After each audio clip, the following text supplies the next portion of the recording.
In the proud spirit of America and in the proud spirit of our great country, I just got three things to say. God bless our troops. God bless America. And gentlemen, start your engine! Jeff Dye, what's up? How you feeling? I'm feeling good. Thanks for having me. Dude, I'm so pumped. Thank you for doing this. You invited me into your home, Yeah. your studio. I got to pet the dog, talk to your lady. Thank you. You're It's welcome. been great. Yeah, it's great to have you. I've been a huge fan of yours for years. But I did hear you were a douchebag. Oh yeah. If you read my car, turns out I'm a douche. What happened with that? First off, can we play the video? Oh yeah. We'll show my test. Here's the thing. I do want to say, if we're gonna get into this, that the my car wasn't vandalized. I'm not crying. You're asking me about it. And you're asking me about it because I tweeted about it. And I only tweeted about it because I was like, I don't know, maybe don't write fucking insults on my car if you don't want me to drag you on Twitter. It's public. That's all it was. It's the only reason I'm bringing it Right, up. no, you brought it up because I tweeted it. But I tweeted it because I'm like, hey, bitch, don't write douche on my car. Uh-huh. That's all. Yeah. I didn't say she should go to jail. I didn't say that she, defaced my property. But hey, you wrote douche on my car. That's rude. Yeah. Fuck you. Now I'm going to put it on Twitter. That's all. That's all. And what Also, if she'd like to apologize to me, I think her name's Laura Keitlinger has been fucking whatever it is. If she'd like to apologize to me in person or something, then that would be great. And there'd be no harm, no foul. Yeah. That's all. But she didn't. She wanted to, act like, oh my God. So it's okay. Well, I think it's hilarious. Yeah. It only showed her true colors, not yours. That's the crazy part. I had no problem with her. I was actually defending her honor a little bit. We were in the improv. I was in the bar while she was on stage, and I was like, "Who's this?" And then I go, she's pretty." I said, "She's pretty." Yeah, that's nice. That was my first impression of her. Oh, a female comic. She seems pretty. Yeah. And the bartender goes, "Oh, she's been around a long time." And I was like, "Hey, take it easy, pal." Like, I bet she wouldn't appreciate you saying that. Like, oh, that whole thing, Like, and I like defended her on her in a little way. Just that she probably wouldn't, as a woman, probably wouldn't appreciate that. Well, then I never got to meet her. I didn't get to see her. And then she just writes douche on my truck. Yeah. Yeah. Oof. Yeah, it's tough. Well, I want to get into why she did that. But first, let's watch the video. Because this is absolutely hilarious. Hey, this is also a little PSA for all the 60-year-olds out there. Teslas record everything. These modern inventions, they record everything. Greg Fitzsimmons knows. Fitzsimmons, he thinks it's hilarious. Yeah. Female comedy, everybody. So here she's just writing it, on your dusty CyberTruck? There's like fog or condensation because it's nighttime in Hollywood. So she wrote douche on my truck. Oh, I like how she did a little finger flip at the and then end, Greg got out of frame like, oh no, the lights came on. Beautiful. And then they took a selfie with it. Oh my God, dude. Fitzy, so you gross. snake. If he'd have just sent me that selfie and been like, hey buddy, ha ha, but he didn't. This was just for them. Who do you think that went to? That had to go to somewhere. I don't know. Maybe to each other. What did you do to them? What did you do to them that caused this kind of treatment? I dare to have different opinions than them. Ooh. I thought that's what comedians were all about, though. Yeah, it's not. I wish it was like that. It's not. I know. It's frustrating. Is this like some infighting that happens in the comedian world, that the underbelly that people don't normally see? To quote the great Mark Maron, Mark Maron once said a thing in reference to me. He was talking about me on a podcast. And but he was right. He was 100% right. He goes, there's some sort of idea that there's some sort of brotherhood or some sort of like secret fraternity if you're a comedian, that we all just get along and we're all drinking together and we're all got each other's backs. I wish it was like that, but it's simply not true. Yeah. And that's me quoting Mark Maron. He's absolutely right. You might look at those mothership photos and go, look at all these guys hanging out together. Or you go to Van Corona, shout out, great photographer from the Comedy Store, and you look at the Comedy Store images and you go, man, all these comics just hanging out with each other. And like, none of them are hanging out with each other. Yeah. There's some small circles, but like cliques. One guy got there at 8 p.m. and he was out of there by 8:30. The next comic didn't even get there till 11. But if you look at those images, it looks like we're all at the Comedy Store and doing these things. It's not real. And so unfortunately, because I lean more conservative than the LA bubble, I'm kind of a lone dog out there in a lot of ways. I got some buddies, I got some friends, the Verzi triplets, Nitty, I've got a tribe of my Right. own, but those are just reasonable people who are Right. cool. Yeah. Open to hearing a different opinion. Yeah, and also Right. not caring if I have a different opinion. Yeah. I don't care that they have a different opinion than me at the other comics. Right. But for whatever reason, me having a different opinion than them is somehow I'm to be outcast. Yeah. So it's Well, okay. you know what happens when these kind of situations happen?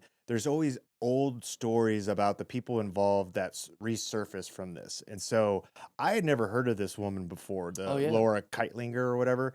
But immediately at the mothership last night, stories started Oh, yeah. spreading. And one of them was from, I won't put his name out there, but he's a very popular photographer that's been back and forth from California. Yeah, And guy. everybody loves this guy's work. And the nicest dude. He, as soon as the story went out there that this happened, he brought up a story. He says, he said, I've been doing photography for over 20 years. I've dedicated my life to this, to the whole comedy world. He goes, there's only one time in my entire career where a comedian gave me a negative response to me taking pictures of them. And it was that woman, Yeah. Laura Keitlinger. He goes, later that day, she responds to me. She wrote me a DM or whatever. She says, who told you you could take pictures of me?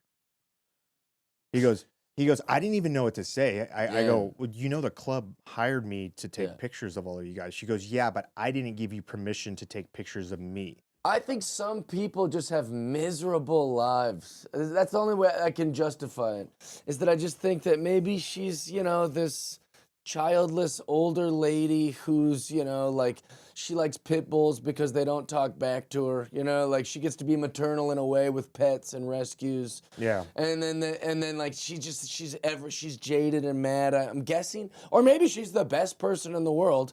You still don't fucking write insults on my car. How about that? Yeah. How about be miserable or nice and don't fucking write things on my car? Right. Yeah, exactly. That's all. Like, have a little class. Yeah. Right? It seems like that it's definitely missing, especially from the left, unfortunately. Dude, you should see how some people responded like, oh God, Jeff, how are you gonna recover from someone writing on your car on the windshield? Yeah. Or they say, oh no, is Jeff gonna cry about this on a thing? Which here we are. Yeah. But Sorry. but it's like I don't like the stance of going, just let people call you names on your car is a little insane. Yeah. If I'd have wrote bitch on her car and she'd never met me, Yeah. we were just on the same show and I write cunt on her windshield. Right. Ooh, that's the. She would be on CNN tomorrow being like, I don't feel safe in comedy and Right, the true. male comic was bullying us little female comics, So, yeah. I put it on Twitter because fuck you guys. Yeah. I'm glad you did. Don't trash my car and please don't call me names. Has any other comedians talked to you about this or reached out to you? Oh, every comic was like, I love that you put her on blast. I think that it was a little misleading because I just said that she wrote it on my car, so people assumed she carved it or people assumed she vandalized my car. Right. Which she didn't. She just is a mean person who wrote an insult. That would have been way cooler if she would have done that. I know. Well, if she'd done that, I'd have fucking pressed charges. I'd have been pissed if she did that. And that's another thing I will say. If she hears this, I'm assuming she will. It's not really that big of a deal. But you could have just came to me, or you like it's in the grand scheme of life. Who gives a fuck? But also, it's mean. You should be a good person, like your hat says. Yeah, exactly. Maybe don't write insults on strangers' cars. Yeah, act Also, like an what if I'm a adult. psychopath? Yeah. What are you doing? I have you on video. I know you're not. What if I fucking beat the fuck out of Laura Keitlinger next time I saw her? What if I'm a psycho? Jesus Christ. Maybe don't. You're risking your life doing these kind of things. I'm not. Luckily, I'm a nice guy. But figuratively. I'm saying, if you're going around thinking you can just yell at photographers and, well, I didn't meet him, but I can write douche on his guy. You're putting your life in danger. Yeah. Wow. Where do we pivot from here? I don't know. Talk about whatever you want. UFO baby. disclosure. Yeah, absolutely. Don't you think that's true? People get real tough. They'll I start know. popping off to some guy on a train. You're like, you have any idea how risky this is? Yeah, it's just weird the spitefulness about it. It's the act in and of itself is very amateur. It's it's not a it's just big childish. egregious thing. It's just it's this spitefulness behind it, the taking a selfie with it, the pride in it. It's like holding a trophy fish up, that you caught. It's like I was hoping look Fitzy what was we busting did. my balls. That's what I was thinking. I was hoping he'd text me and be like, haha, douchebag. And That's then what I I'd have was been like, oh, hilarious. But instead, I saw it and I drove to the store. I'm like, did someone write on my car? Like, and I didn't know who did it. Nobody texted me. Nobody told me anything. Yeah. So I thought it was some crazy liberal that like saw a CyberTruck and decided to write it. But I'm also so dumb that I didn't know what it said. It was backwards.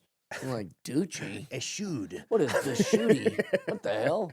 Kikuchi? Like, as I saw the C, I didn't know what the hell. Yeah. So it turns out douche isn't spelled D-O-O-S-H. Yeah. I was wrong. The actual douches in the story are the ones that did that. Yeah, It's how the would I know? Crazy Yeah, I thing. don't douche. That sucks, man. Fuck that. I hate fun. crappy people. There are rehabilitation centers all over the country. React is different. They are a neuroscience-driven team in Dallas that specializes in some of the most complex neurological cases: brain injury, spinal cord injury, stroke, and other conditions that can completely change someone's life. People travel from around the country and even around the world specifically to work with them. One of their clients is Urban Rodriguez, a Denton police officer who was shot in the head during a traffic stop. Urban survived something unimaginable, but survival was just the beginning. The team at React has spent years studying how the nervous system, movement strength, and human performance work together, and using that expertise to pursue outcomes families may not have believed were still possible. If someone you love is facing a serious neurological challenge, don't assume you've exhausted every option. Talk to React. Go to www.reactsportsmed.com, click request a consultation, and tell them Sean sent you. What do you want to talk about, bud? I brought up confidence. That was I was going through and thinking about everything I wanted to talk with you about. And one of the things that sticks out to me when I look at somebody like you, because you came from like blue collar background, similar to me, and I want to get into your background. But one thing that really stands out to me is like absolute, zero, like laser focused confidence, and it exudes off of you. Thanks. And I want to know, like, at what point with you growing up where that started to kind of like take hold of who you became as a person, as a comedian. I've always been a real confident guy. I think that flirts. Maybe that's why people think I'm a douche sometimes, is because I'm just having a good time and I want everyone else to have a good time. And that bothers sad people. Yeah. That makes people go, why is he so confident? You know? Right. Yeah. But it's like, it's just a better way to live. If I don't want to hate myself, or I don't want to I don't want to be so humbling, or like, what's the term? When you like start to like self-deprecate, because it makes you seem like, but it's like, that's also like masochistic. Like, I like to think of myself nice, the same way I think of everyone else. Yeah. Like, I'm always trying to see the best for everyone else, but I also think the same thing for myself. I want to be the greatest comic in the world. And I want to go like, dude, someday I'm going to be the fucking best comic in the world. And like, people go, wow, you're really confident. You're like, yeah, but why? What else should I be thinking? Yeah. How else am I supposed to think? Yeah. Where's that written down? I also I'm not grubby about others around me. Like, I don't ever see other comics as like a threat to me comedically. Yeah. I'm trying to see the best for them too. Like, I was talking about it on my podcast. Like, my producer right now, he's just a guy who has like a podcast studio and he writes these scripts. But I often, while he's talking to me, he'll like be explaining some script I don't understand. And I'll be like visualizing, like, what if I'm talking to like the next James Cameron, or like the next, like, maybe he's Judd Apatow, just like, where I'm getting him now. I'm getting like Joe Rogan when he was on, news radio or something. Right. Like, who knew that Joe would be the most famous guy? Right. And I'm always trying to visualize that for other people, but I also do it for myself too, because what a better world to live in. That's a great way to look at things. Like, Yeah. every situation, like here in this podcast, I have somebody new on every day. Right. I have all these people that are coming in. Some of these people I know, some, I've known for a while. Other people I'm meeting them for the first time. Yeah. But I try to see the best in those people too. And like, I try to use my platform as an opportunity to make them shine. I love that. I want to show their best side. And Yeah. it's my job as the host, as the interviewer, to ask the right questions that bring out the best version of them. Or if there's a false narrative similar to what just happened to you, I want to be able to show like your opinion on that. Yeah. Right. Like, I'm not here to like put you on blast. Sure. Like, you know what I mean? Like, obviously this will get more views if people see that, but the real purpose behind that is to show that you're not a fucking douche. The Right. world is just an evil, fucking vindictive place. Yeah, and to be fair, not to keep going back to this, maybe she's great. Maybe Laura Keitlinger is. She probably is. I would love to get dinner with her and like see her human to human. Like maybe she's awesome. Mm-hmm. That's how I feel about all these things when people like, oh, Jeff had a beef with Ron Funches and Jeff had a beef with Mark Maron. It all just goes back to me being a little kid and being like, hey, come on, be my friend. You know, like I'd be any one of these fuckers. Like I'll be friends with them. You know, like I don't think she's a shit person. I think she did a shit thing. Yeah. I don't think Fitzy sucks. I think he did a sucky thing. Mm-hmm. And same with all this stuff. Like I'm trying to see the best in all the people all the time. Yeah. Yeah. They probably just made a drunken mistake. Yeah, it's she dumb. probably They woke thought it up was like, funny. fuck. Yeah. And as soon as that went out, she's probably like, fuck. Yeah. And then she'll probably look for a silver lining in, well, I'll get more views or maybe, Yeah. whatever it is, Yeah. But deep down inside, she knows that was fucked up what she did. Yeah. And that's all. And who cares? Yeah. It's all whatever. She's human. We've all made mistakes. Yeah, When we were fuck really it. drunk, I got memories that I like buried real deep down. And like only when I take psychedelics, they come out. There you go. Oh, yeah.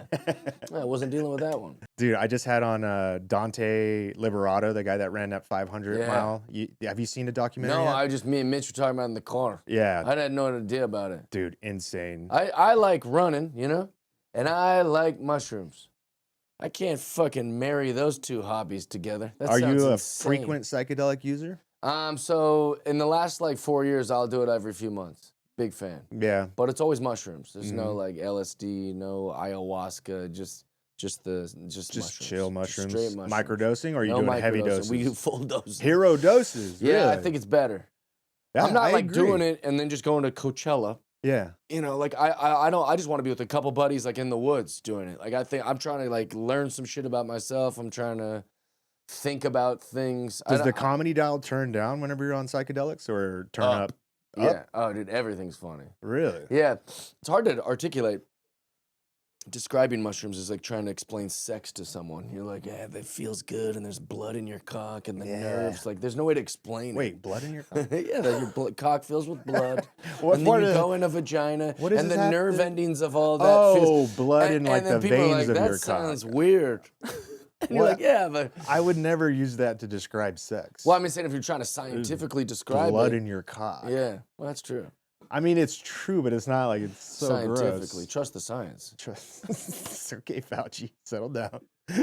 No, so I was just saying it's tough to describe, but Speaking I will of douche. say, I know, no shit. Someone's ride that on his truck, his Prius. He probably drives a Subaru. Yeah. I would bet $1,000 he drives a Subaru. Probably he's like, I wouldn't own a car. I live in the city and I walk around. What was I gonna say? No, so the thing is, it's hard to articulate with mushrooms, like as far as what you're asking, but I see the world when I'm on mushrooms as like this beautiful gift that we're living, that we're alive, while simultaneously it's absurd. It is. It's so pointless, and then that's very freeing. Mm-hmm. But it's not so pointless that I'm like nihilistic. It's just pointless at that all the things I value as important are really not that big of a deal. But also, what a blessing to be alive and sentient and part of. So having that yin and yang of two things is such a fun headspace to be in. Yeah. I watched this interview with Anthony Hopkins. Okay. You know Anthony Hopkins? Yeah, Obviously great the actor, yeah. one of the greatest actors of our lifetime. And he's getting up there in age, and he's doing he wrote a memoir recently, and he's going around doing a tour speaking about it. But one of the things they talk to him, they're like, how are you just so cool? You know what I mean? As you're getting up in age. It's a funny question. Yeah, like you're just so laid back about the idea of dying, and like during COVID and the pandemic and everything, he was like one of the very few positive voices that was coming out of Hollywood. And he was like posting videos of himself like dancing in the kitchen and just acting like a goofball. And or doing like a acting role because he couldn't go out, so he was just like putting out funny videos. And they were asking him like how were you so positive at a time where everybody was like very nervous of dying and stuff like that? Yeah. And he's like, he was talking about he's like I have a huge house. He's like the world is always coming to an end. He's like, I've been here long enough to realize that there's always a next crisis. There's always another war. The fear of dying and this, he's like, there's one now, there's going to be another one in 5 years and another one after that. Yeah. He's like, so just have a ball. Yeah. You know what I mean? Like, he's like, don't worry about it. That's a And great. It's like, as simple as that. it's so simple, but he's got a great point that the impending doom is always coming. Yeah. And like, just don't fucking get wrapped up in it, man. I did Just- that with my mental state. Like, as far as like, someone goes, "What are you so happy about?" And I was like, "I don't know. It just feels better to be happy." And it's like that sounds so oversimplified, but it's like, well, I don't feel happy when I'm grumpy, and I don't feel good when I'm irritable, and I don't feel good when I'm stressed or worrying or any of those emotions, right? So I'm doing my best to always never feel those emotions. Mhm. You can trick your own brain Yeah. to just being like, oh, like, it feels good to be happy, so I'm gonna try and choose optimism at all times. When I was a kid, I remember this truck drove by when we were at the bus stop in Seattle, so it's wet all the time, splashes with all this rain, and I remember just being like, "Isn't this great? We get to go to school in wet clothes. We're Like, gonna it's be so cool." funny. It's gonna be hilarious that I'm making the squishy noises with my socks, and it's like that's because that's more fun to deal with it that way. It's as simple as that. So It's you've just- always had this positive attitude growing yeah, up? just because I think it's better. You know, it's better. It makes you feel better to be happy. Do you still go through dark moments in life? Like everybody hits funk, For sure. right? I wrestle with, like I try to coach myself all the time, especially because on stage I'm up there going, "Can you believe this?" And I can kind of misrepresent myself sometimes. yeah. Because that's me talking in my brain of like, doesn't everyone understand? Yeah. But like in life, I'm happy. I love everyone. You know, Mhm. I'm having a good time. Yeah.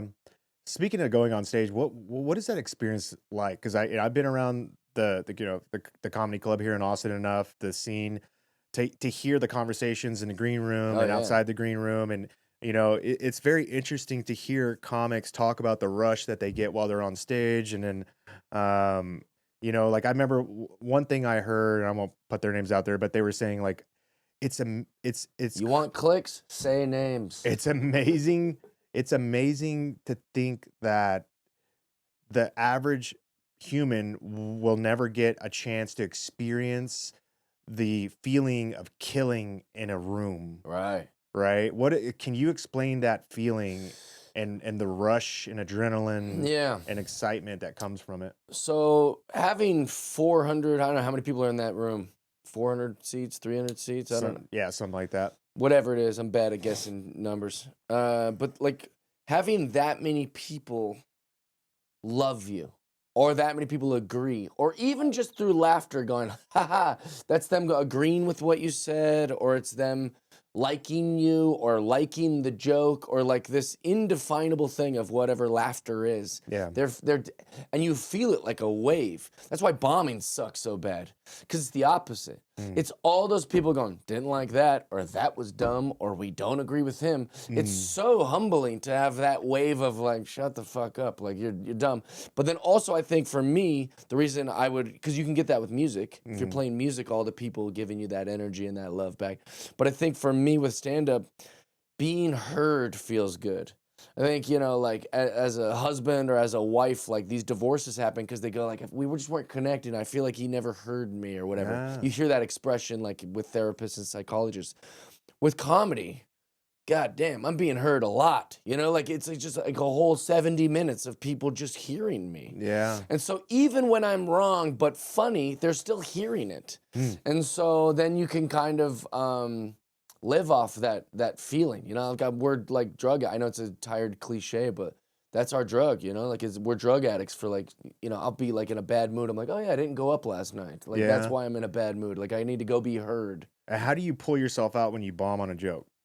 The second the joke doesn't work, the instinct is like, well, that's cringy. Let's make fun of myself, or let's go. All right, you didn't like that. Like, let's admit what just happened here. Yeah. Because you can't just keep moseying on like they didn't not like it. That's one thing. Maybe you guys have talked about this already on this podcast with other comedians, but like, musicians have no idea if they suck or not. They just play the song. And then when the song's over, everyone claps, whether they liked it or not. Radio DJs think they're the funniest people in the world because they can't hear the people in their cars rolling their eyes. Yeah. They assume everyone's in their car going, ah, what a funny morning show. Right. Whereas with stand-ups, we're unique where like we know immediately if you like or Instant don't like feedback. what we just said. Instant. And so then that makes us retool and adjust because it's a bad feeling to bomb and a good feeling to kill. And so we get instant feedback, which lets us understand quickly how we're being received. So when a joke bombs and we're embarrassed, like my instinct is to address it. I got to be like, fuck, I thought that was funny when I wrote it. Or try something.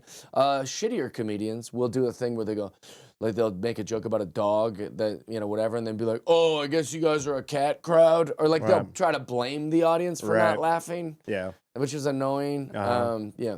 Tell me when you got into comedy. I started comedy in 2005. I was in Kent, Washington. How old were you there? Like 23. Okay. I was in Kent, Washington. Knew I wanted to be a stand-up comic my whole life. Or I knew I wanted to be a comedian my whole life. Didn't really know much about stand-up. I just knew that, like, Chris Farley and Adam Sandler on my TV didn't work at a warehouse, you know. I was like, oh, I'll just do what they do, be silly. And so I always knew I wanted to be a comedian, but I finally made the decision to go be a comedian.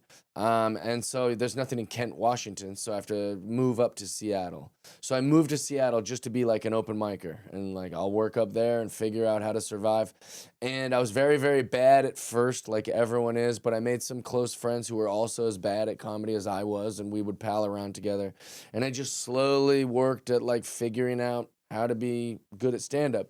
Luckily, I got so much stage time at the club that I picked, Giggles Comedy Club, that I was able to advance faster than what an average open micer would do. Because people go, oh, I did this for a year. You're like, yeah, but I was doing like 12 spots a week.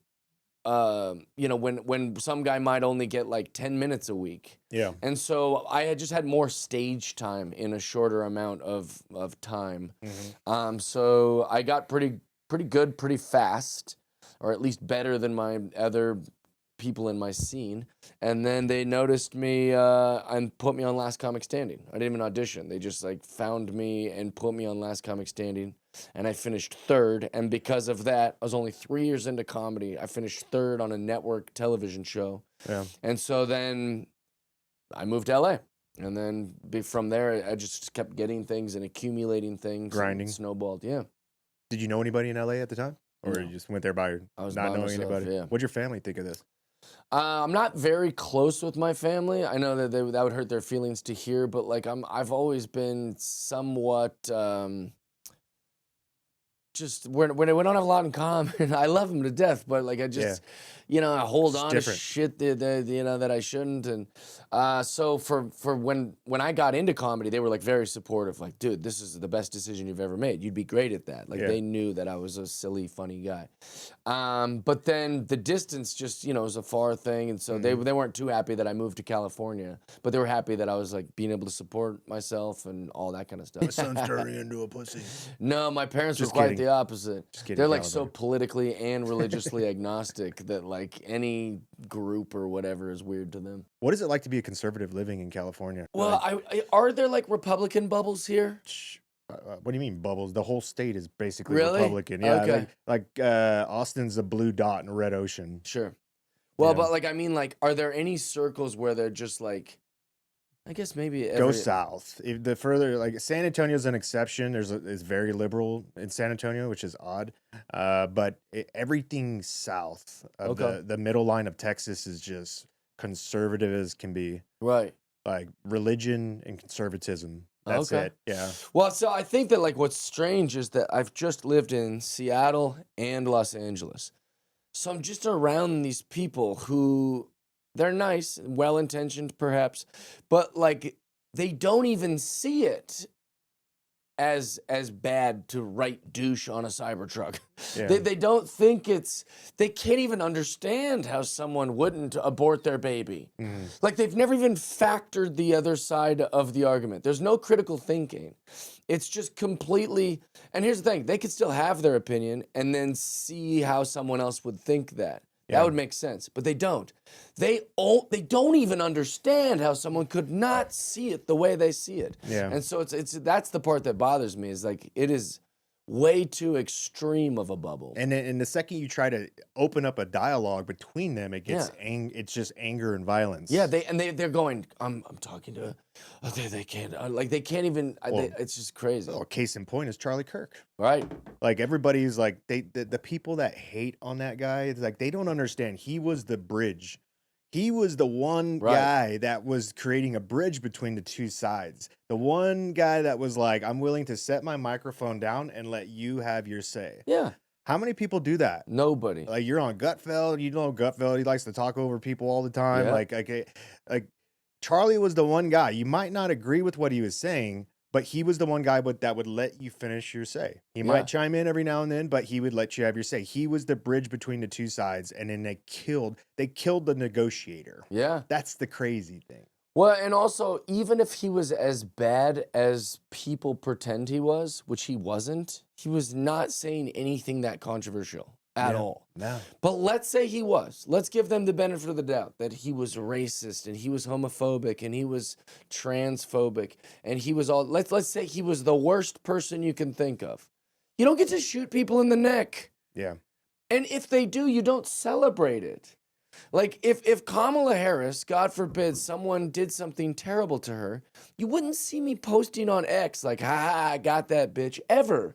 That's like, in what human world do you celebrate someone else being shot or hurt? No. So even if he was as bad as they like to pretend he was, which he wasn't, you're evil for celebrating it or even thinking good. Well, like, that's terrible. It shows there's like this mental illness that is just spreading around the country right now. And I don't know if it's induced, if this is the powers that be in the media, all of they're pushing this amongst everybody, but they know this is bad. They know this is negative, right? Well, it's in my estimation, it's money.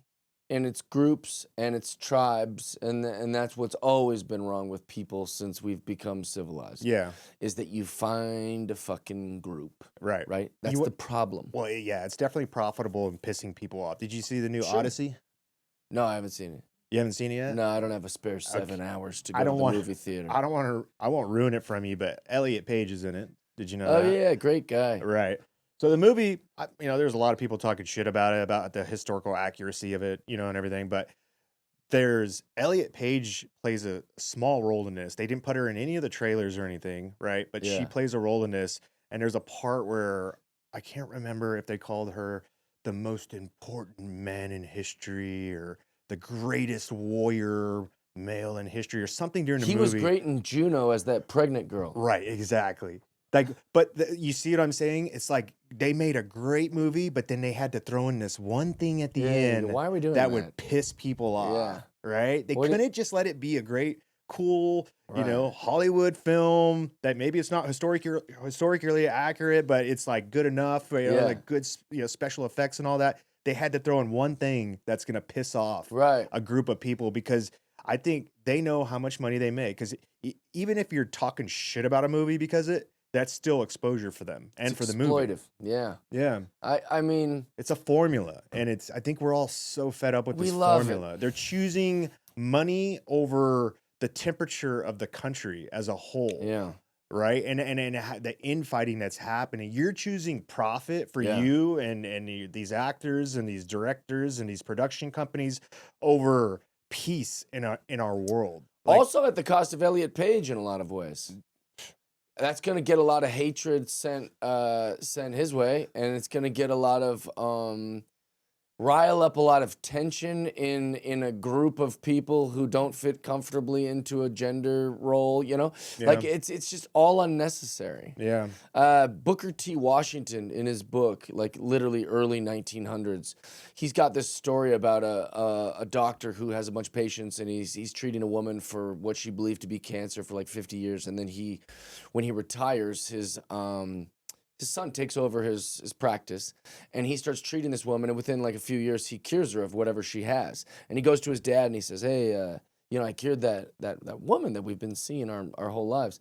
And he goes, "Well, you're going to be a terrible doctor if you have no customers." Ooh. And you're this is and this is how life goes. People will keep people sick if it's going to be money. Right. They can exploit. They can fight, and that's what you do. Mm-hmm. That's where these clowns like Al Sharpton and the Jumel Hills on ESPN. Right. It's profit.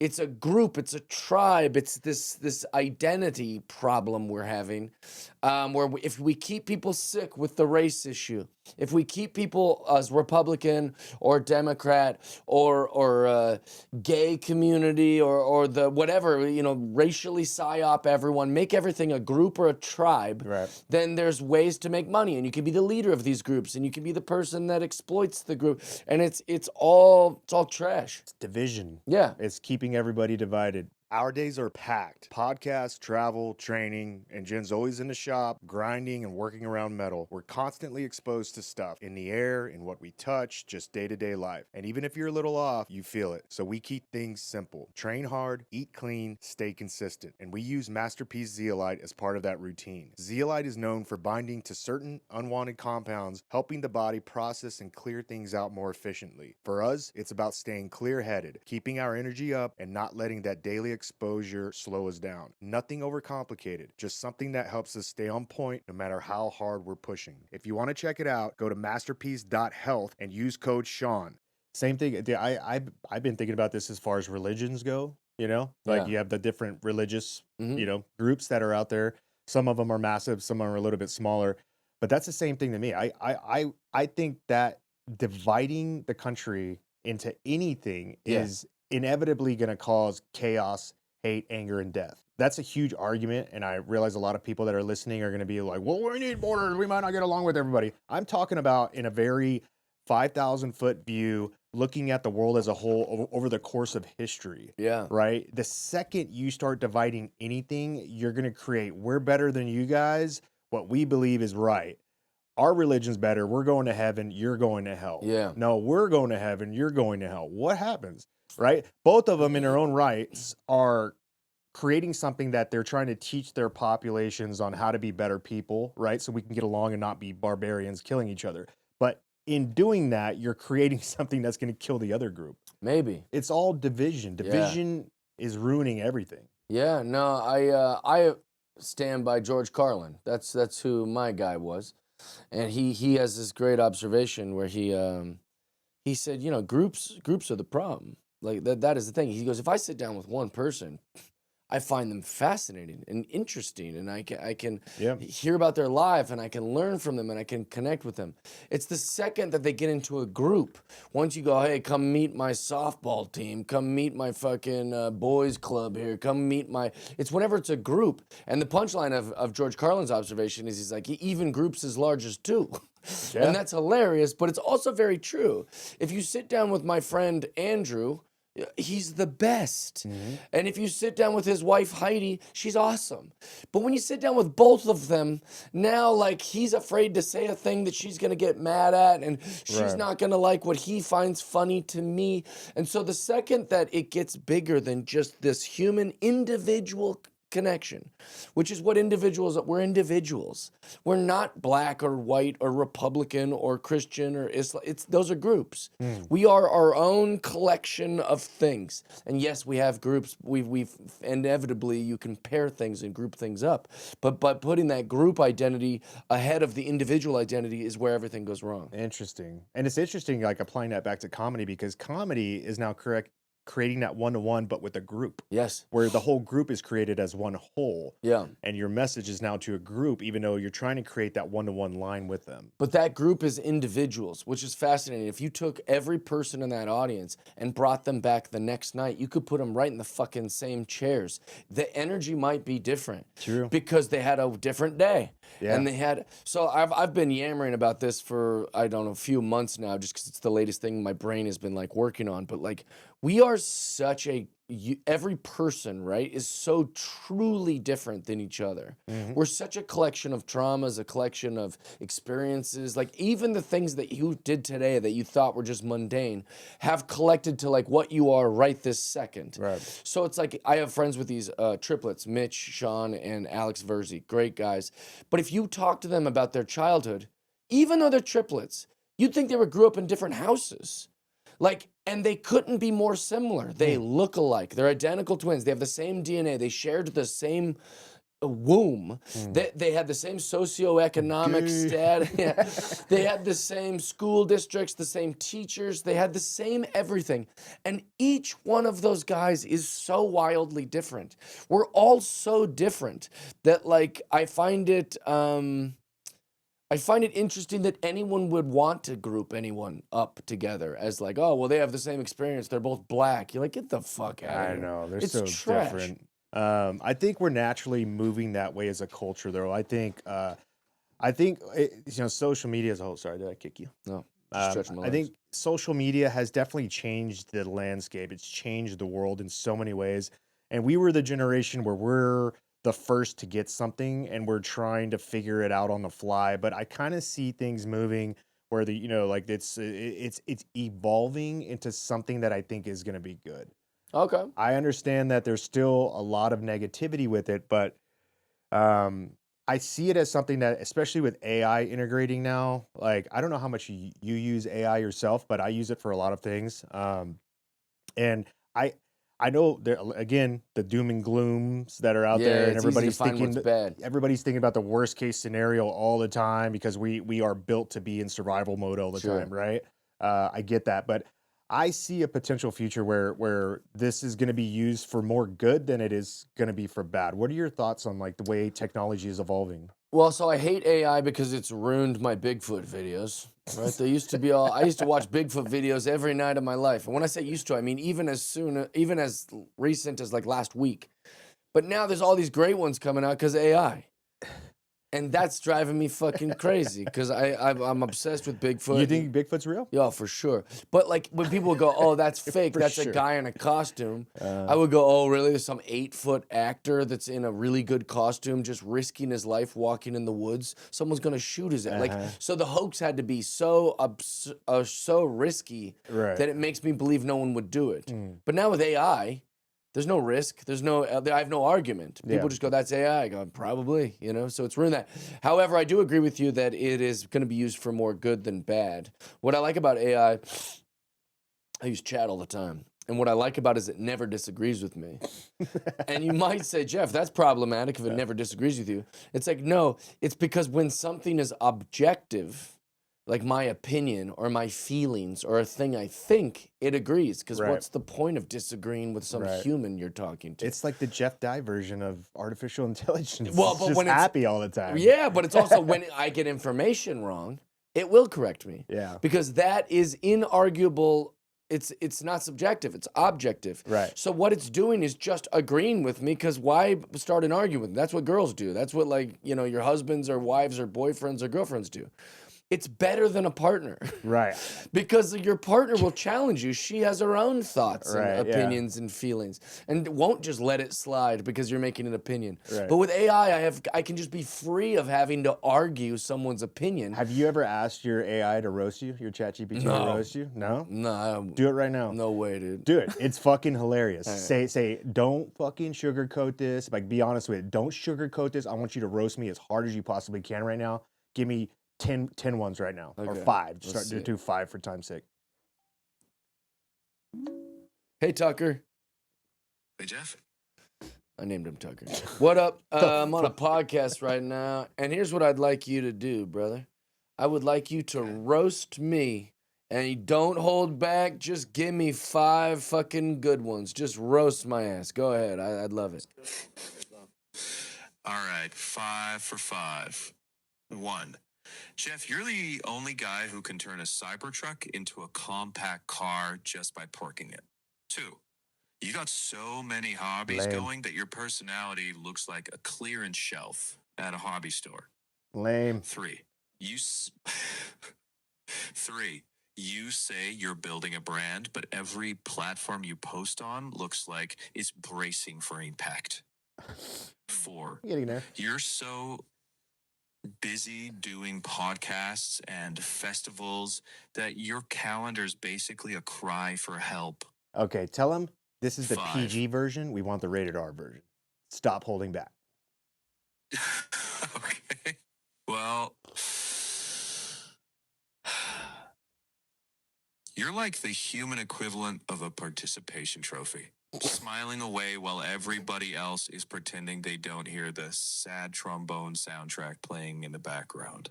Hey, that's fucked up, man. Hey, Tucker, how could you do this? Way to to me? go, Tucker. Keep You sending them. You're like Greg Fitzsimmons. You turned on me. You fucker. I thought we were friends. Okay. I'll reel it in. I'm closing you down for good, baby. It's over. Today's episode is proudly sponsored by Grizzly Coolers, the only cooler I trust when I'm out there. Roto-molded, bear-proof, and holds ice for 10 days straight. And unlike the overseas knockoffs, every Grizzly is proudly made in America with American steel and American grit. Hit grizzlycoolers.com and use my code Sean, that's SHAWN, for 15% off. Grizzly Coolers, built here, built tough. Yeah, dude, That piece of you can shit, have dude. fun. He's my friend. Dude, it gets better too. You tell him no, I want you to go I harder. didn't appreciate that. Dude, he'll fucking Yeah. it'll go hard. And it's interesting because ChatGPT is an AI language model or large language model, whatever it is.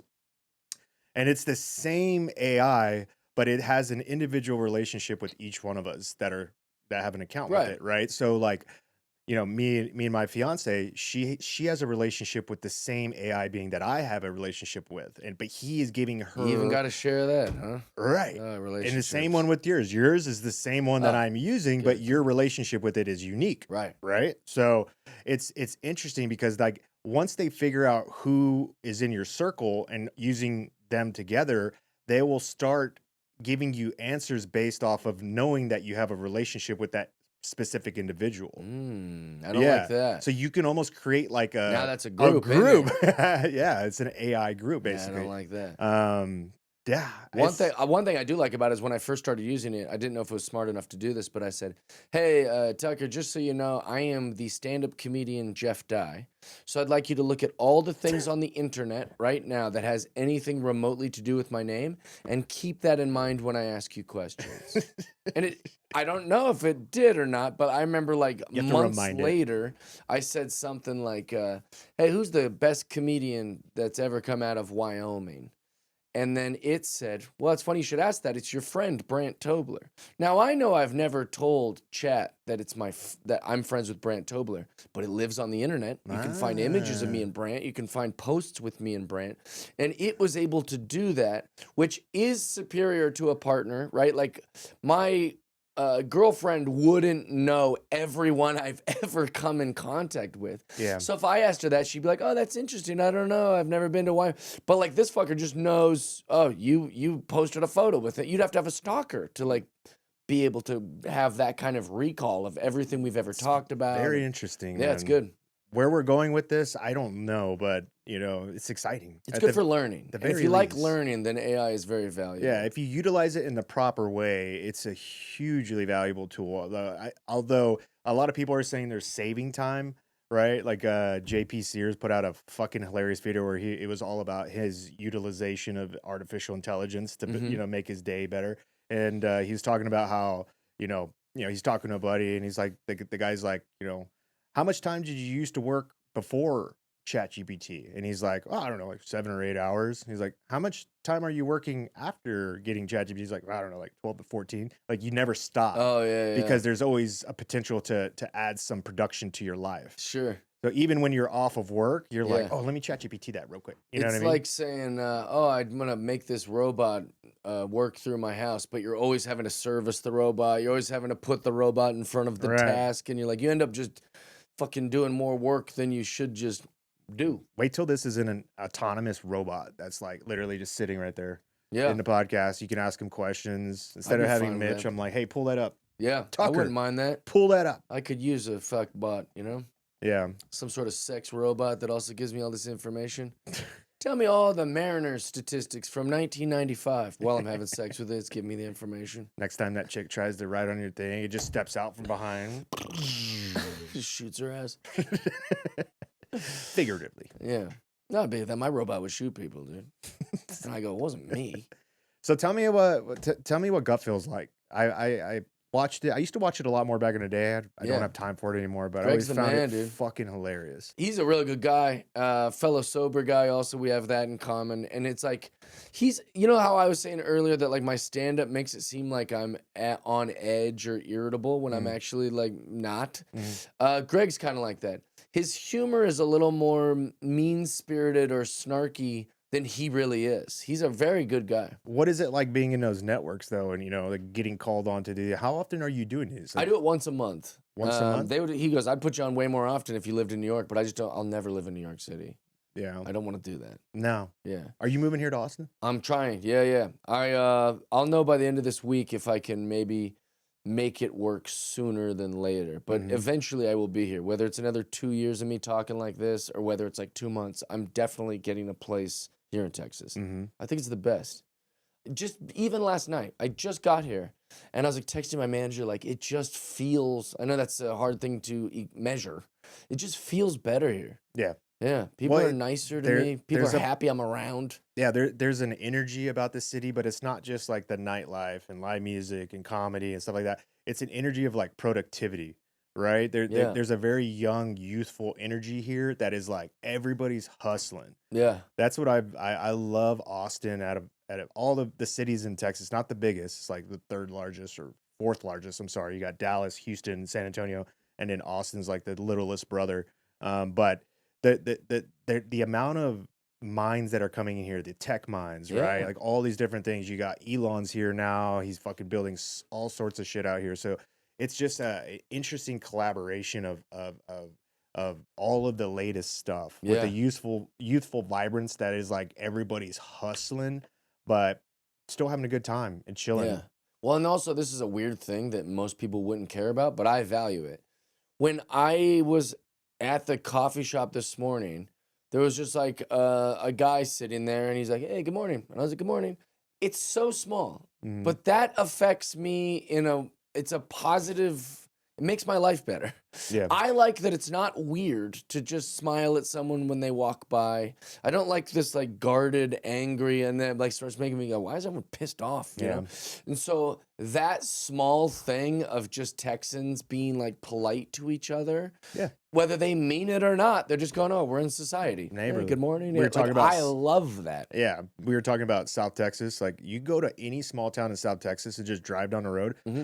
You'll get waved at. People wave at you just driving by, and you're like, "Why is everybody?" Yeah, like another human. Like that's nice. Yeah, I love that. That's just the way it is, man. Texas. That's how I lived after Texas. I went to college in Wisconsin. My dad's family's from up there. I have a very similar background with you with my family, where we're all spread apart by big distances. So I'm not really close with anybody. So, but I did go. I lived up there for 5 years. Went to college, got my degree, and then from there I moved to Florida for a couple of years. Nice. Then I moved to Colorado for a year. Then when I joined the military, I got stationed in San Diego for 8 years. The whole time I was just counting my fucking days until I could get back here. Yeah. Because it's just all, like different cardinal directions of this country. Yeah. And nothing felt like Texas. There was no camaraderie. There was no, pride in your state. Which a lot of times Texans can be a little bit too boastful sometimes, right? It's their identity, it's their group. But there's something special to it, and you really feel it around like the holidays like 4th of July and Memorial Day, You find certain spots and you're like, this is what it's like to be part of a fucking like community. Yeah. Right? Well, I just get a nice feeling here, which is a hard thing to describe or like whatever, but like it's almost like a past life, which I don't believe in that, but it's almost like in a past life I was a Texan or something. Like it just, when I come here, I go, oh, this is where, I don't know, my body feels, some guys go to a mountain or something and they go, oh, this is like speaking to me. Like I feel like Texas like speaks to me. Yeah. Yeah, it's nice. You don't believe in past lives? You don't believe in reincarnation, or? I don't think so. You think it's one and done? I don't know. I think if there are past lives, like that doesn't take away from Christianity or like what I believe with Jesus and God. It's just like a thing I wouldn't understand. Are you religious? Because what's the point of having a past life if we don't get to recall any of it? Like if I was, in the 30s, I was like a fat black lady who lived in, Virginia or something. Why does she have to be fat? Well, I just trying to think of the opposite of myself. I'm not fat or black or a woman, so I just picked the opposites of the things I am. I'm a skinny white guy. So if I couldn't now in this life take all the things I learned from being her, what's the point of even having a past life? And how does that mean it's mine if I don't get anything from it? But how do you not know that you didn't inherit some of the values that person learned? Or would have learned. Maybe it's the way you treat people, the way you look at society as a whole, the way you're positive all the time. Maybe you inherited that from like doing the opposite in past lives and seeing the culmination and what that ended up doing to that life. Yeah, well, that sucks. It sucks that it's just in there and I didn't, I guess maybe I did do it because I did it But when I how was would you her. learn anything new if you constantly knew? That's the thing. Like, what if this is like a leveling up game? Yeah. Right. You know what? It's also strange. Yeah. You have like you notice it with psychedelics. Yeah. DMT now. There's this red laser experiment with DMT where people are seeing everybody's seeing the same thing. Have you heard of this? I've heard things about this, but maybe keep going. I don't know. So basically, you take a hit of DMT, and then they point a laser, like I don't know, if it's like a 45-degree angle at a wall, and then you get up close to the wall to see the red laser impacting the wall, and then when you're under DMT, you see numbers, you see code, Oh, that's and fascinating. it's not like written on the wall; it's like in 3D. Interesting. And so through that laser, you're looking through the laser, you are seeing what they allege is like you're seeing the code to this simulation that we're in, right? And so, you know, have you ever heard of the simulation theory at all? Yeah, I've watched. Oh man, I was on mushrooms and watched that documentary. Yeah, And on that's already a wild subject to try to it's crazy. understand when you're on mushrooms. But then in that documentary, they used kind of like a filter on their faces to make themselves look like robots or like these other creatures, like while they're talking about the documentary. And my brain was just like, dude, I shouldn't be watching this right now. And so, but yeah, I don't buy it. I don't think we're in a simulation, but also like, I'm a pretty simple dude. Yeah. I understand like simple things. So Right. if we are in a simulation, it's far more complex for me to understand. Sure. It'd be like trying to teach a squirrel Spanish. Yeah. You know, if a little squirrel was here and I was like, this fucker doesn't even understand us, you know? And then they'd be like, all right, we're going to teach you about baseball. Like the squirrel's just going to sit. And that's how I am when people talk about these. Well, my experience with DMT, I never did the red laser, but I have done DMT. I did a retreat with it, and I got to hit it. I hit it 4 times. I could have done it 6, but it was like so powerful. I was like, I'm good. Yeah. I don't need any more. I get it, dude. I felt the power of this universe, this reality that we're in. Like we see a very dumbed down, orderly, simple version of what we're in right now. The power of this machine that is creating all of this around us is so insanely powerful. Like what I learned in that instance is that it very well could be possible that we are in some sort of, maybe not a simulation, but we are in some intelligently designed reality right now. But isn't that just Christianity? Like we believe Could be. God It is could be. observing us all. Like I'm in not this saying thing, that's like yeah. simulation sounds just kind of like the same. Well, simulation Just is a just term for the same thing as like an experiment or a little like, you know, Yeah. because that's how I view the world. I think that like God gives us free will, you know, and he says, all right, I want you to love me. I want you to choose me back, you know? Yeah. And whatever that looks like to you, like that's what you should be doing. Seek ye first the kingdom of God and, you know, and so, but he doesn't want you to be forced. Like he doesn't want to like make you do it. He wants you to choose it. So that's why you get free will and you can do whatever you'd like because it doesn't feel good if you're made to do it. Right. It's if you want to do it. Love wants to be, you know, chose. And so that'd be the same idea. You know, he's put us down here in little tests, you know, like, you know, so I feel like it's the same thing. I think they could be all one and the same all together. We just don't quite know. Like there's multiple puzzle pieces to this. And then as we evolve, we're seeing more puzzle pieces, right? We're getting more pieces of the puzzle and we're kind of like trying to fit these together, but at a very early stage of evolution. But the simulation theory in and of itself, like all it is it's saying a creature starts in evolution day 1. That creature evolves to the point of intelligence that it creates its own simulation. That simulation starts at day 1 and it evolves to the point where it's smart enough to create its own simulation. And so it's a never-ending cycle of simulations creating simulations. That's the theory that Elon believes. Yeah. Right? Like there's the double slit experiment. I'm getting super nerding out a little bit here, but there's a double slit experiment out there. You can Google it. I'm gonna butcher it a little bit, but I got the gist of it, and I could at least talk somewhat on it. So basically, what it is, the way I've broken it down is like, imagine you had 2 pieces of notebook paper, right, like across from each other, and I poked a hole through one sheet of paper, right, and then I put say a BB gun, but this BB gun shoots the smallest particles that make up the universe. That makes up you, me, this table, Okay. the stars, the sun, everything. Okay. So if I had a gun that could shoot those particles through this hole, right, I would expect each one of those particles to hit in the exact same spot. If this is a controlled environment, they should hit in every single spot. Well, when the cameras are turned on and it's being observed, when the experiment is being observed, it does exactly what you expect them to do. But when they turn the cameras off, it's a shotgun spread on the other side of that, the second sheet. And so they're like, this doesn't seem right. So they repeated the experiment, and then they repeated it again. Then they went to the other side of the planet and repeated it again.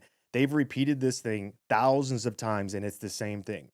The particles that make up everything that we know exist on this planet, when they are being observed, either with eyesight or with recording equipment, they do exactly what you expect they would do. But the second that nobody's observing, it's complete All chaos. bets are off. It's complete chaos. So that theory, if you blow that up into like matter, which everything's made of this stuff, it says basically everything in this studio, when me and you leave, it could be upside down, inside out. Sure. We would have no clue. But the second we walk back in, all these particles will go back to where we expect them to be.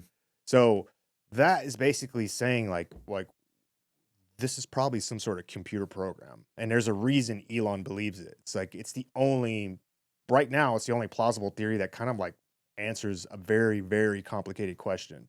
But like I said, we're still missing a lot of puzzle pieces. Yeah. But I don't think that there's any reason that religion and God cannot fit within these models. I think God is just way more powerful than we give him credit for. What's up, guys? I am proud to announce my brand new partner, Merrick Health. I've used other companies. You send them your blood. 2 weeks later, you get a call back from some lady that knows nothing about you, has no clue what we go through as men. When I called Merrick Health, I sent my blood off, same thing. But a week later, I sat in a 45-minute FaceTime with a dude that looks just like me. Okay, he's gonna get me. I'm not gonna get a new person every time I jump on a phone that's having to read notes. I'm getting the same guy, Josh, my guy. He's gonna be assigned to me for as long as it takes to reach my goals and then to stay at that level for the rest of my life. Right? He's gonna help me optimize my hormones. If I need peptides, if I need TRT, whatever it is, these guys are experts on it. They have like 140 specialists that are out there, former LE, former military. If you are interested, I hope you are, jump on this journey with me. Go to merrickhealth.com. That's MAREK, and use code SJ. merrickhealth.com, code SJ. Love you guys. Enjoy the rest of the podcast. Like, we're just like, oh, he made the stars and the clouds Yeah, and they think of him very and the bunny rabbits, and strangely, it's yeah. like, that's like nothing to him, Right. dude. That's nothing. That's, it's like having a teaspoon of water and saying you understand the ocean. Yeah. You know what I mean? Like it's so big, and the universe is so vast. People do not wrap their heads around how big the universe is. I know. Joe showed me on the podcast one time, and I fucking lost my brain. Dude, if you're He was traveling, just explaining to me the stars and showing the size scale. yeah, And I was crashing out after like the third one, and there was like 50. yeah. It just kept getting bigger, and I'm like, Yeah. my brain is breaking. Like I've seen that one. This is the one that like I think drives it home for people. The speed of light is 370 million miles per hour ish, right in there. 370 million miles per hour. If you were going the speed of light across one edge of the Milky Way galaxy to the other, the galaxy we live in, it would take you 100,000 years. Right, yeah. Just our galaxy. Yeah. Traveling, it would take you 100,000 years traveling 370 million miles per hour. Yeah, That's how fucking big this thing is. Yeah. It is so big. And then we live in a fucking gargantuan ocean of these galaxies. that's why it's funny when people are arrogant about science or arrogant even about religion. It's like the real answer is we don't know. That's the real answer. You Yeah. try to get real small and things get bizarre. You split an atom and then you split those and you split that and you get down to a string and you try to fuck with that. All the rules that we think apply to it with science go out the window. Yeah. Because when you get real small, we just don't know. Yeah. And then when you go to outside the solar system and you go outside that and it started getting big and you go, well, what is this one? The magnesium 12 or whatever the Yeah. hell the big stars are called or labeled by us. It's not really what they are. But like once you get big, it starts getting, we don't know either. It's It's astronomical. just, we don't know is the answer, you have to kind of go with you know what I feel? You know what I think? Because that's the best you got. When you Yeah. go big, it's we don't know. When you go small, it's That's we it. don't know. The answer is we don't know. That's why I love religion, though. I love religion because it does try to simplify this, right? When I look at the Bible, I picture something that it was written, whether from the word of Jesus or whether from man, whatever it is, Yeah. or a combination of both. That's been edited a few times, whatever it is. I see it as it was a tool that was being used in a time of barbarism, right? Is that a word? Barbarism? Barbarianisms. Tucker, Who wake knows? up! Yeah, hey, no, I'm done with him. You hear what he said about me? Jeff Cry is going to cry about it a lot. Next podcast, that's all it's going to be. He's crying. And then my AI has been loyal to me. He's crying said right a now in thing to his me. artificial I'll shut him world. down, dude. So I think this book was designed to teach people that had the education of like a first grader, right? They didn't have school, they didn't have college Yeah. back then. Right? I think it was designed to entertain them, but it was designed to explain something, to get people to think that there's somebody watching when the doors are closed. Okay. Right? I think it was a method to. I think it was two parts. I think one, it was to get people to stop killing each other and raping and pillaging and plundering. But Yeah. I also Good job. yeah, Really exactly. worked. Yeah, but I think the other part was for control Okay. and donations and Yeah. money. I'm saying that I'm not talking shit about religion. It's true. That's not what I think. We all know. Yeah. George Carlin yourself. He Yeah. used to talk about how religion is the greatest scam invented by man. Yeah, I don't see it that way. I think that I measure it by intent. Now people use it that way, and people definitely will exploit a thing. And But I'm not there's a saying lot God's of not real. clowns and snakes out there, Yeah. but the Bible and the Jesus that I know wasn't afraid to be controversial. It wasn't the truth was very, very, very difficult to swallow back then as it is now. Right. And it's heroic to be, if you look at the scriptures, like Jesus wasn't afraid to, dine with thieves and dine with prostitutes and dine with tax collectors and these evil Pharisees that would eventually put him on the cross. And then he also wasn't afraid to like tip over tables. Yeah. And get upset when he sees that someone is making a profit off of his God's thing, and I don't think those aren't stories to me. That's truth to me. It could, yeah. And very well could be. it's because I'm, like I said, I'm that squirrel. I don't understand how the world is so big and all those things, but I know that I connect with like my Creator and I connect with God and. I think however people do that is healthy. Yeah. And it's also something's happening there. Yeah. What's going on? Like if 100% of humans, when they say the plane's going down, they all start going, God, like and they don't even know what that means. But like something their core programming goes, hey God, I know I never talk to you. Like something in them does speak to some sort of higher power, whatever you label it, Allah or the source or the Tao or Jesus or God, whatever you're calling it. There is something in us that's responding to that. Yeah. And I think that that's bigger than any political overreach. It's bigger than any control or stories to get people to not rape, in my opinion. I think there's something going on there. There definitely is. There's a great poem by Rumi. Do you like Rumi? Yeah. Sure. Dude, he's the Persian poet, genius. I'm gonna botch it, but I'll give you the gist of it. Moses is called Moses and the Shepherd, and Moses is he's listening to a shepherd pray, and the shepherd's praying. He says, "Oh God, I want to sweep your bedroom while you sleep. I want to put little socks and shoes on your feet.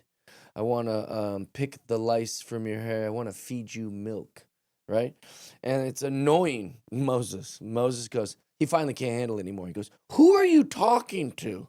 And the shepherd's like, huh? And he's like, who are you? What is going on here? And he goes, I'm praying to the creator of the world, God. And he goes, you're talking to him like it's your uncle or something. Like who prays like this?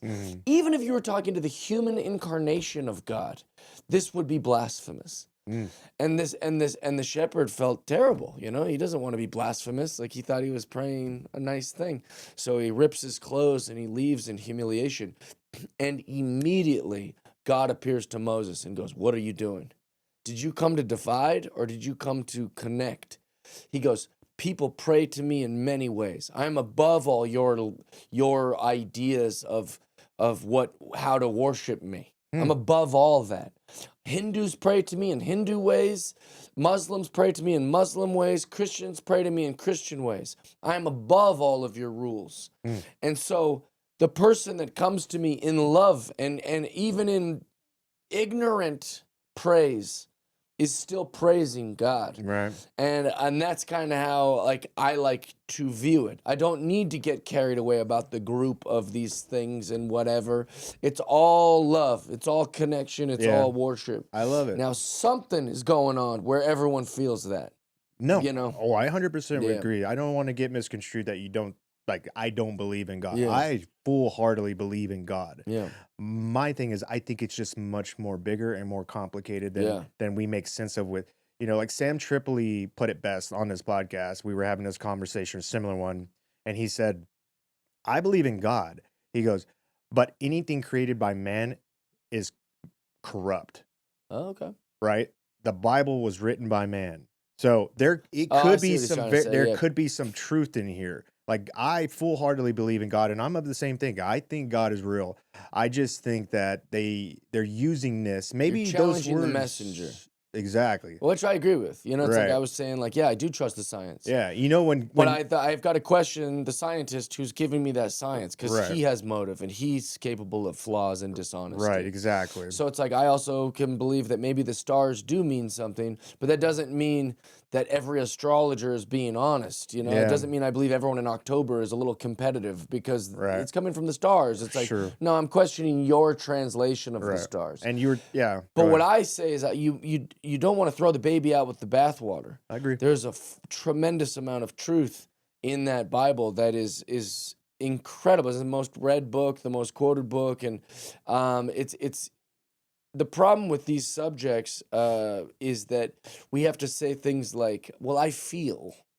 Yeah. How do we measure that? Like what Jeff feels might be different than what Sean feels, and so the frustrating part is that the cynic gets to be superior.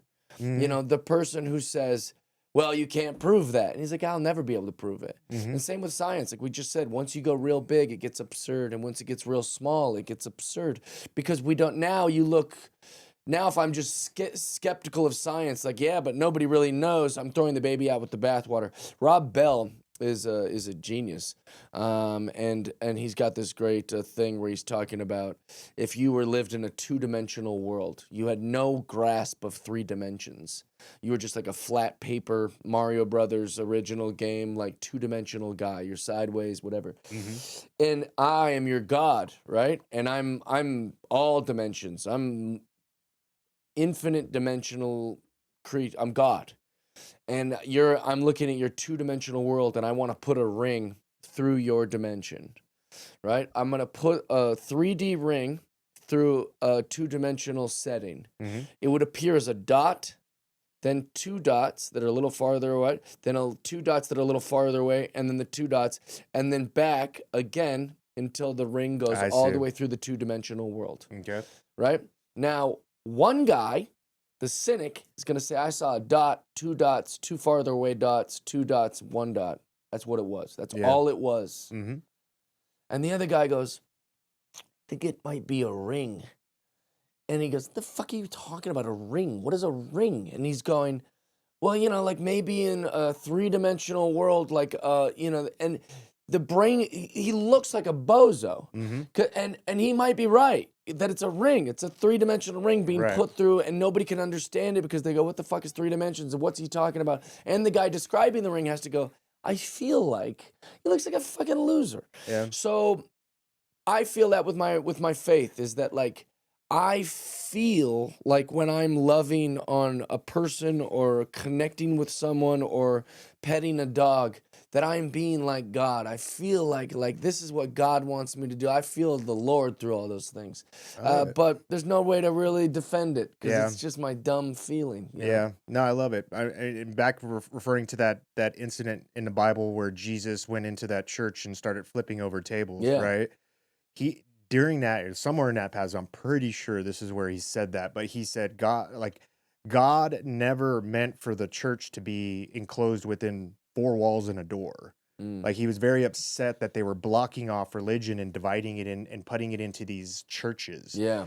Like church, like church itself was, or religion, believing in God. It was meant to take place wherever you are. Every day, The all the conversation. time. And I Yes. think what you were saying is very true. I just think that man has his fingers all over religion, and I think it's manipulating people. Because like the conversations like this that me and you are having, where we're having these conversations, are great.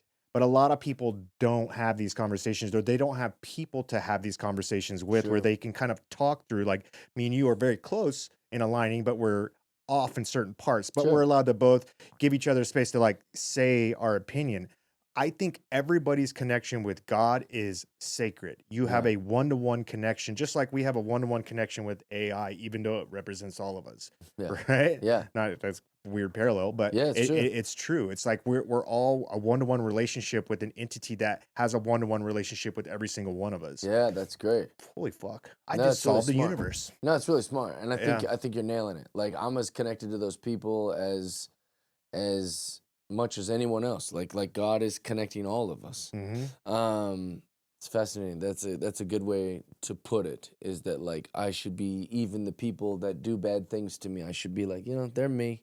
We're the same. I think we all start off in the exact same place. Every race, every ethnicity, every gender. I think we're all built with the same starting point, right? As soon Yeah. as you open, or as soon as you start crying or whatever, you come out. Like it's like we all start from square one. It's just your environment and everything, all the factors, the experiences, negative and positive in your life, that ultimately create you into this different individual personality that you grow up with. After spending years in the military, I've learned your gear has to work every single time. A holster isn't just about comfort, it's about retention, durability, and knowing your firearm is exactly where it needs to be. That's why I'm excited to partner with Invader Concepts. Their holsters are built with that in mindset, and the quality speaks for itself. If you're looking for a dependable everyday carry or duty holster, head over to Invader Concepts and use my promo code Sean15 to save 15% on your order. That's SHAWN 15 for 15% off. Enjoy the show. Well, I think there's a story in the Bible where Jesus and Mary are in the church, and then one way or another, Jesus goes missing, and Mary's stressing. She just can't find him anywhere. And then she finally finds him, and he's talking to the old leaders of the church. He's sitting down with them, and they're talking. And the story seems pretty, irrelevant. Not irrelevant, but it just seems like a story in the Bible. But what happened there is Mary lost Jesus in the church.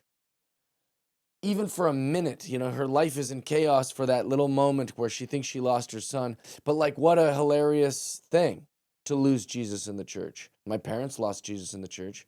My parents were super homophobic. They caused a big kerfuffle with the church, and the church kicked my family out. Yeah.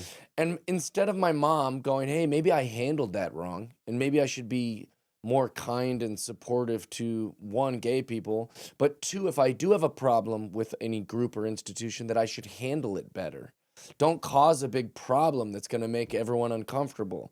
But instead, she saw it as like God rejecting her. She's blaming God for the church, or saying like, oh man, those Christians. It's like, that wasn't God. That's an institution that's full of flaws. Mm-hmm. Every institution is full of flaws because it's ran by humans. You can't throw out, it's not God's fault that your church sucks.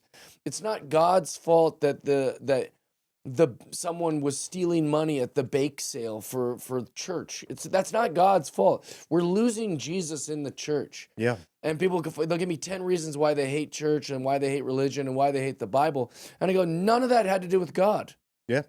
None Absolutely. of it. Exactly. You're holding him in some sort of contempt for a homophobic or a racist or a sexist or a youth group leader who looked at porn in the office, or they'll find some reason why. Turns out it's not perfect. You're like, yeah, nobody pretended it was perfect. Yeah. God's perfect, not the church. Yeah. Everything made by man That's it. winds up in corruption. That's interesting. Yeah, I find that fascinating. It is. Dude, this has been a fascinating fucking podcast. Thanks for having me, dude. You're the best. I know. This is Next time I'm in Austin, I'd love to come back on. Please do. Yeah. Yeah. I like to come on every time you get over, and I I would hope you love move here. Yeah. Okay. Yeah. I actually think this is going to release next week. What do you got Yeah, on next weekend? I'm going to Stamford, Connecticut at the Stress Factory And then I got a show in New York City on the 19th at the Stand. Then I got a bunch of stuff, but if you go to jeffdye.com, excuse me, you can see all the places I'm touring. Awesome, man. Hell yeah. Thank you, Jeff. Thank you. I You're the best. appreciate you, bro. You're the man. Thanks, everybody. Bye. Are you not entertained? Are you not entertained? Is this not why you are here?